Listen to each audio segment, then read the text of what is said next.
saudaraku yang kekasih, kita akan membahas tentang sesuatu yang mengerikan dan menyenangkan.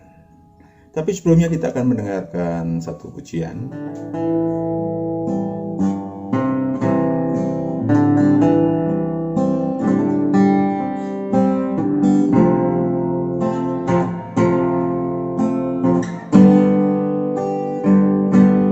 Menjulangnya ada atas bukit galang, terang benderang salibmu Tuhanku.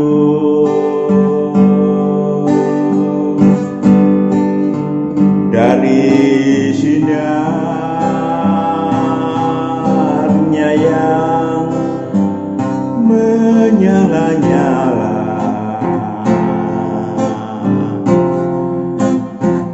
memancar kasih agung dan restu.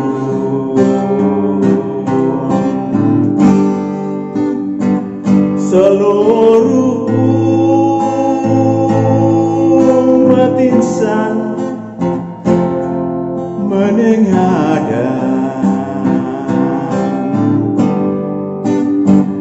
ke arah cahaya kasih yang mesra, bagai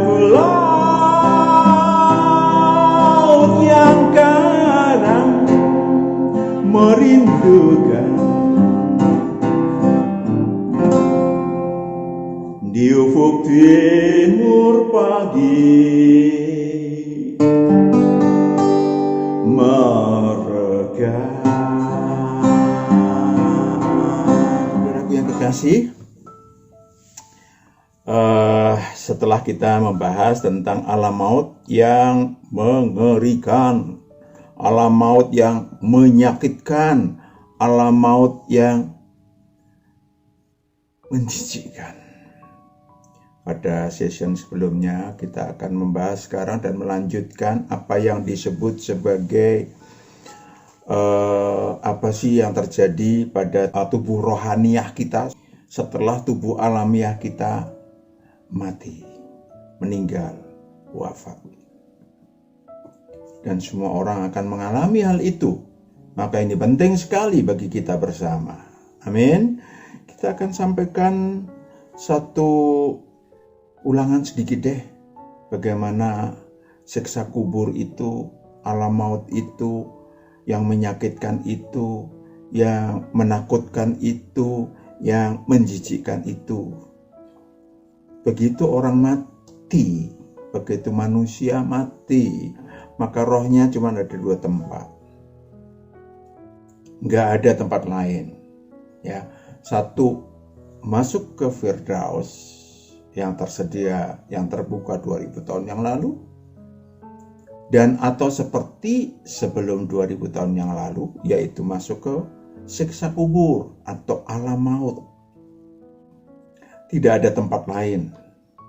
Memang beredar banyak versi dari mulai zaman paganisme, zaman animisme, tentang hal yang tidak sesuai dengan kebenaran. Yes, beredar, dan itu masih ada sampai sekarang. Ya, bahkan mewarnai Taurat dan kitab para nabi, penganutnya maksud saya. Saudaraku yang kekasih, ada bagian yang benar bahwa ada kehidupan setelah mati. Itu menurut paganisme, menurut animisme. Tetapi apa itu? Mereka juga masih tanda tanya besar. Atau mereka berandai-andai. Tetapi yang jelas sebelum kematian,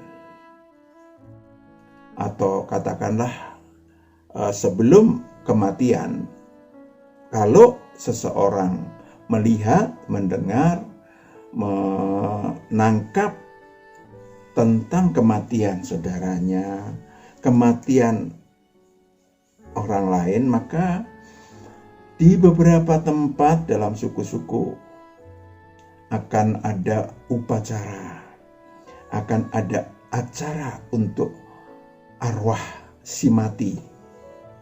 Ini yang terjadi pada suku-suku yang masih menganut animisme maupun mereka yang termasuk dalam paganisme. Mereka melakukan upacara di mana upacara terkadang menjadi sesuatu yang tidak hanya sehari dua hari, tetapi bisa 1 minggu, 1 bulan, karena harus menyediakan segala sesuatu yang untuk mengantar arwah, perjalanan arwah. Saudaraku yang kekasih, masyarakat semacam itu mengeluarkan biaya selain upacara-upacara yang panjang lebar. Maka tidak aneh jika dalam kehidupan Taurat dalam hati iblis dapat menampilkan berbagai versi kebohongan. Seakan-akan arwah orang masih gentayangan pada hari ketiga, hari ketujuh, hari ke-40, lalu baru pergi ke satu tempat. Kebenarannya tidak demikian, sepasti. Ya, roh orang mati tidak bisa kembali lagi. Tidak bisa kembali lagi ke muka bumi ini. Tidak bisa kembali di antara kita. Kecuali tadi roh-roh jahat yang pernah tinggal dalam diri si mati. Saya akan ambilkan satu kisah nyata yang pernah saya diminta untuk menangani. Sebuah kesaksian yang tragis. Gadis yang saya sampaikan adalah gadis yang cantik, yang belum lama berulang tahun ke-17. Saya harus melihat catatan karena itu sudah terjadi 20 tahun yang lalu lebih, saudaraku. Suatu pagi gadis itu yang masih keturunan bangsawan tersebut ditemukan meninggal dunia di kamarnya. Di tangannya masih menggenggam acara kebaktian. Di dalam lagu Aku Ikut Yesus garis bawahi di stabilo merah. Saudaraku yang kekasih, tangis pun meledak di antara keluarga sampai hari ketiga pemakaman. Tidak cuma itu masalahnya, saudaraku. Sekitar 10 hari setelah pemakaman saya ditelepon oleh omnya, om si almarhumah, disampaikan supaya saya bisa datang ke Jogja. Kenapa? Karena ibu si gadis yang malang tersebut, setiap sore habis maghrib datang ke makam, menangis, memeluk tempat anaknya dimakamkan tersebut, gundukan tanah yang masih basah. Dia teriak-teriak, bahkan sampai malam. Suaminya kebingungan, keluarga yang lain yang datang pun kebingungan karena kadang-kadang sampai jam 1 pagi masih belum mau diajak pulang. Saudaraku yang kekasih, ibunya bilang bahwa arwah anaknya meminta dia ditemanin karena kedinginan, karena sendirian. Dan beberapa hari kemudian saya datang. Pak Matius menemui keluarga itu di rumahnya. Lalu kami ajak berkumpul, berdoa, membaca Alkitab. Dan kemudian sang ibu itu selalu menjawab kepada orang-orang, bahkan kepada hamba-hamba Tuhan. Kalau ada yang berani bilang anak saya tidak akan masuk surga, tidak akan masuk neraka kekal, saya akan berhenti berdoa di sini. Demikian selalu di kuburan anaknya malam hari. Ketika rekan-rekan gerejanya, hamba-hamba Tuhan datang meminta dia pulang. Dan pagi itu saya sampaikan kepada ibu yang masih menangis, masih sembab. Karena tidak ada jawaban tentang pertanyaannya. Saya kira saya maklum juga. Karena apa? Karena pada umumnya mereka berpikiran kalau orang mati yang bunuh diri pasti akan masuk neraka kekal. Dan itu sangat-sangat disesali oleh sang mama. Kemudian saya sampaikan kebenarannya. Bahwa kematian anak kecil, baik karena mati apapun, cara apapun, termasuk mati yang bunuh diri, pada anak remaja, mereka yang belum berdosa, mereka yang belum berkejahatan, mungkin masih memiliki tagihan maut dari keturunan, maka tidak sepenuhnya kematian itu atas keinginan sendiri, tetapi roh-roh jahat yang ada dalam dirinya. Saya sampaikan dengan sungguh-sungguh, memang roh anak ibu yang terkasih sekarang ini ada di alam maut. Tetapi kelak ada penghakiman akhir yang akan menghakimi anak ibu.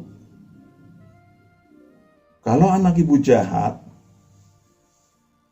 tentu, apalagi bunuh diri, tentu neraka kekal tempatnya, maaf.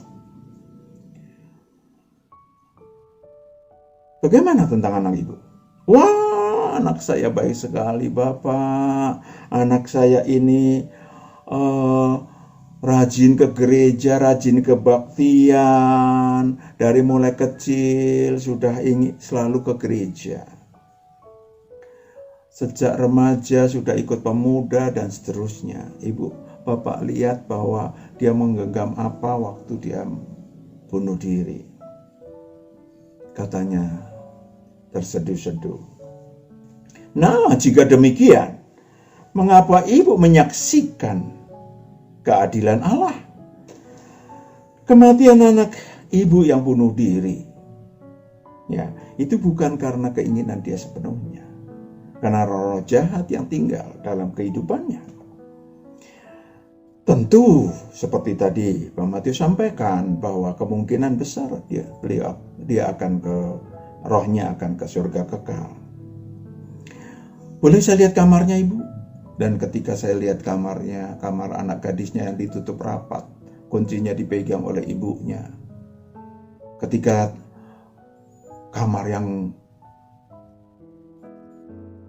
temaram itu dibuka, saya lihat banyak benda-benda berhala di kamarnya. Akhirnya saya bilang, buka lebar-lebar kamar ini, jangan dijadikan berhala, buang itu benda-benda berhala, supaya kalian hidup bersama Tuhan, supaya tidak terjadi lagi hal-hal yang tragis anak ibu. Dan ibu cukup selesai sampai hari ini, karena ibu sudah memahami juga semuanya bahwa kematian anak ibu yang ibu sangat sesali, tetapi pasti suatu saat ada waktunya dia akan kembali ke surga kekal. Jangan khawatir. Puji Tuhan, saudaraku. Mereka tidak cuma kebaktian berdoa, tapi mereka pada lahir baru dan kemudian pada ikut Tuhan. Pembahasan kali ini kita berbicara tentang roh-roh. Bukan bicara lagi tentang roh-roh gentayangan, tetapi tentang kebangkitan orang mati. kebangkitan orang mati yang dikenal oleh kalangan Taurat dan kitab para nabi, itu adalah kebangkitan orang mati nanti pada akhir zaman, setelah kiamat. Diwakili oleh Yohanes 11 ayat 24. Yohanes 11 ayat 24, kata Marta kepadanya, "Aku tahu bahwa ia akan bangkit pada waktu orang-orang bangkit pada akhir zaman." Iya, orang-orang Taurat dan kitab para nabi memang akan bangkit pada akhir zaman. Betul. Mereka setelah dibawa dari antara orang mati, maka rohnya akan dihakimi menurut perbuatannya dan menurut Taurat yang dianutnya. Yes, benar. Itu benar. Tidak salah dan itu banyak dianut. Wahyu 20 ayat 11, lalu aku melihat suatu tahta putih yang besar dan dia yang duduk di atasnya. Dari hadapannya lenyaplah bumi dan langit. Lenyaplah bumi dan langit. Dan tidak ditemukan lagi tempatnya. Iya, itu namanya kiamat. Terus? Ayat 12, dan aku melihat orang-orang mati, besar dan kecil. Orang-orang mati, besar dan kecil. Berdiri di depan tahta itu. Berdiri di depan tahta itu. Siapa yang di tahta itu? Yesus Kristus. Terus? Lalu dibuka semua kitab. Dibuka semua kitab. Dan dibuka juga sebuah kitab lain. Sebuah kitab lain. Yaitu kitab kehidupan. Kitab kehidupan. Dan orang-orang mati dihakimi menurut perbuatan mereka. Orang-orang mati dihakimi menurut perbuatan mereka. Berdasarkan apa yang ada tertulis. Berdasarkan apa yang tertulis. Di dalam kitab-kitab itu. Di dalam kitab-kitab itu. Sekarang lihat. Kitab apa yang kita pegang. Alkitab, Al-Quran atau apapun. Itu menjadi bagian daripada apa yang tertulis dalam kitab-kitab itu. Demikian pada akhir zaman, menurut akhir zaman versi Taurat dan kitab para nabi, akan ada kebangkitan. Namun sejak 2000 tahun yang lalu, saudaraku, Yesus Kristus memproklamirkan jalan baru, bukan lagi jalan perbuatan, di mana roh-roh manusia tidak perlu menunggu sampai kiamat untuk bangkit dari antara orang mati. Tak perlu lagi harus disiksa di alam maut untuk bangkit dari antara orang mati. Tak perlu, sekali lagi, tak perlu menunggu lama-lama. Faktanya adalah setelah 2000 tahun yang lalu Yesus membuka jalan ke atas. Jalan perbuatan. Nanti saya akan tampilkan apa yang disebut sebagai perjalanan roh manusia. Saudaraku yang kekasih, ada dua jalan. Jalur untuk roh kita. Kalau roh kita mati, masuk alam maut yang mengerikan, menyakitkan, menakutkan, atau bangkit dari antara orang mati yang diproklamirkan oleh Yesus Kristus, anak manusia yang tidak cuma teori. Dia menunjukkan mati di kayu salib, disaksikan oleh ribuan orang. Dan kemudian mati, masuk ke alam maut untuk membawa roh-roh yang di alam maut yang mau percaya pada penginjilannya selama 3 hari, kemudian bangkit dari alam maut. Dibawanya lah, masih lihat mampir di bumi, saudaraku. Mampir di bumi, banyak orang mati kelihatan. Yes, pada saat itu, hanya sekali itu, mampir di bumi. Dan Yesus pun rohnya menunjukkan bahwa dia bangkit dari antara orang mati. Ditunjukkan kepada murid-muridnya selama 40 hari 40 malam. Ditunjukkan kepada orang banyak, 500 orang. Saudaraku yang kekasih, Yohanes 20 salah satunya kita akan tengok bagaimana dia menunjukkan diri. Jadi bukan cuma teori, ya, menunjukkan diri. Yohanes 20 ayat 1. Yohanes 20 ayat 1. Pada hari pertama minggu itu, pagi-pagi benar ketika hari masih gelap. Ketika hari masih gelap, Pergilah Maria Magdalena ke kubur itu, dan ia melihat bahwa batu telah diambil dari kubur. Ya, saudaraku yang kekasih, masih tanda tanya. Karena orang-orang tentara-tentara itu kemudian disuruh mengatakan oleh ahli-ahli Taurat, bilang hilangnya diacuri oleh murid-muridnya. Entah, kita lanjutkan apa yang terjadi sesungguhnya. Ayat 2, ia berlari-lari mendapatkan Simon Petrus dan murid yang lain yang dikasihi Yesus, dan berkata kepada mereka, Tuhan telah diambil orang dari kuburnya, dan kami tidak tahu di mana ia diletakkan. Lanjut. Ayat 3, maka berangkatlah Petrus dan murid yang lain itu ke kubur. Ayat 4, keduanya berlari bersama-sama, tetapi murid yang lain itu berlari lebih cepat daripada Petrus, sehingga lebih dahulu sampai di kubur. Ayat 5, ia menyenguk ke dalam dan melihat kain kapan terletak di tanah, akan tetapi ia tidak masuk ke dalam. Ayat 6, maka datanglah Simon Petrus juga menyusul dia, dan masuk ke dalam kubur itu, ia melihat kain kapan terletak di tanah. Ayat 7, sedang kain pelu yang tadinya ada di kepala Yesus tidak terletak dekat kain kapan itu, tetapi agak di samping di tempat yang lain dan sudah tergulung. Secara detail mereka menunjukkan apa yang terjadi pada tubuh alamiah anak manusia. Lanjut. Ayat 8, maka masuklah juga murid yang lain yang lebih dahulu sampai di kubur itu, dan ia melihatnya dan percaya. Ayat 9, sebab selama itu mereka belum mengerti isi kitab suci yang mengatakan bahwa ia harus bangkit dari antara orang mati. Tetapi ayat-ayat lain menunjukkan bagaimana aksi, saya pakai kata yang gampang aja ya, aksi Tuhan Yesus. Kita tengok bagaimana Yesus menunjukkan kepada murid-muridnya dengan cara yang ajaib, dan Yesus beneran. Coba kita lihat ayat yang ke-18. Yohanes 20 ayat yang ke-18. Yohanes 20 ayat 18, Maria Magdalena pergi dan berkata kepada murid-murid, aku telah melihat Tuhan, dan juga bahwa dia yang mengatakan hal-hal itu kepadanya. Terus ayat 19, ketika hari sudah malam, pada hari pertama minggu itu, berkumpullah murid-murid Yesus di suatu tempat dengan pintu-pintu yang terkunci, karena mereka takut kepada orang-orang Yahudi. Pada waktu itu datanglah Yesus dan berdiri di tengah-tengah mereka dan berkata, damai sejahtera bagi kamu. Damai sejahtera bagi kamu. Pintu terkunci, dia seperti hantu, seperti bisa melewati tembok, lalu berkata, apa katanya?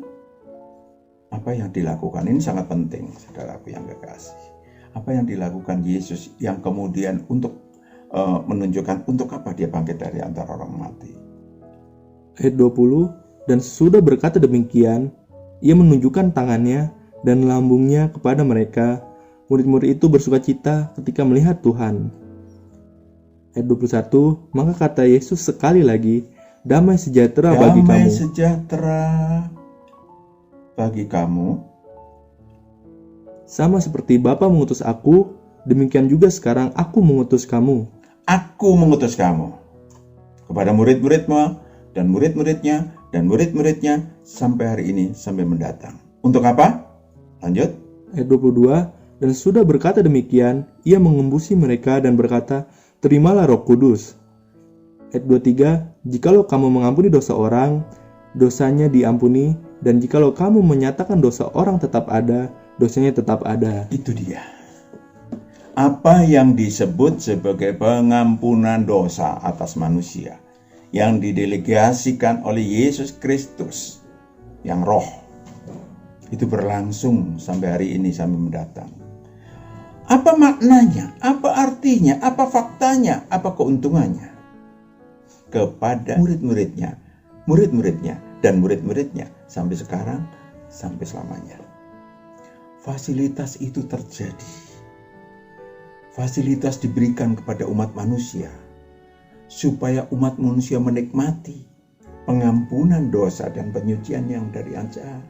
Sehingga umat manusia yang percaya, yang datang bertobat untuk pengampunan dosa dan penyucian dari yang jahat, akan tidak perlu lagi takut kalau mati. Tidak perlu takut masuk alam maut. Kalau mati, tidak perlu disiksa di alam maut. Tetapi masuk ke Firdaus. Dan itu tidak terdapat di dalam Taurat dan kitab para nabi yang manapun, saudara. Karena ini adalah jalan kehidupan. Jalan Injil Kerajaan Allah yang dibuka oleh Yesus Kristus sejak 2000 tahun yang lalu. Dan ini fakta. Puji Tuhan, banyak yang kemudian datang ke Tuhan.